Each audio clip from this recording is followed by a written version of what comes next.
reflection. There was a month or two where things still weren't growing very fast, but as long as I held strong to the vision, eventually my reality shifted.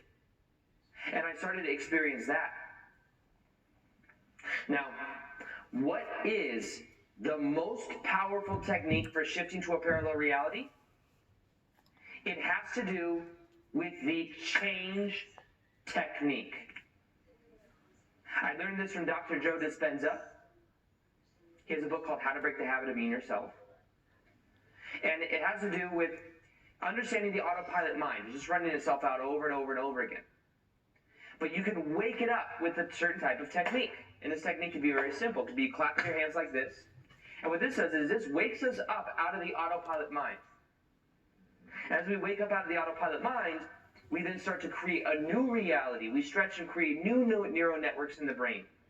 So what I would do is anytime I would think about how I couldn't create daily videos on YouTube, or every time I'd go back into the autopilot mind of being like, oh, this job I don't really care about, all this stuff, I would do this and go change.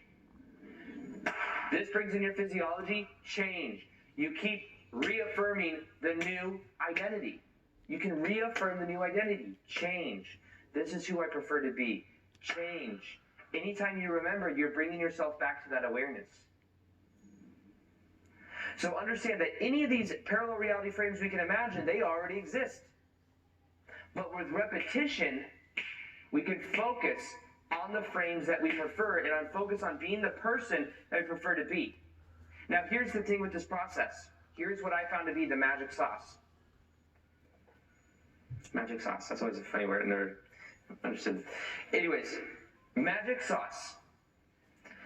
Imagine the parallel reality we want to experience. It exists right now. Instead of focusing on the things you think you will get in certain parallel realities, focus on the qualities you will have. Kind of like ingredients. Imagine you're baking a cake. A beautiful vegan cake made with almond milk, vegan eggs. I don't know what those are made out of. All this other stuff, okay? You have certain ingredients you might put in. You might put in a little bit of some type of gluten-free. It's a gluten-free vegan cake, okay? You might put in some type of gluten-free stuff that makes the cake. But I don't know how to cook. Is it like wheat flour or something? I don't know.